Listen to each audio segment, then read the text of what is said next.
This wall had termite damage, so we removed the sheetrock and tore down the studs, put sheetrock back on it, and decided to try some of the GenStone. We went with Arctic Smoke.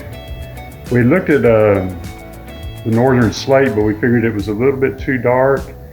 The Arctic Smoke matches what we have in our kitchen on the tile and the cabinets. And this was actually a pretty easy project. The wall was straight. Most important thing to remember is to start with a good line on the bottom. Make sure that first row is straight. It went pretty easy. Cutting around the outlets wasn't too bad.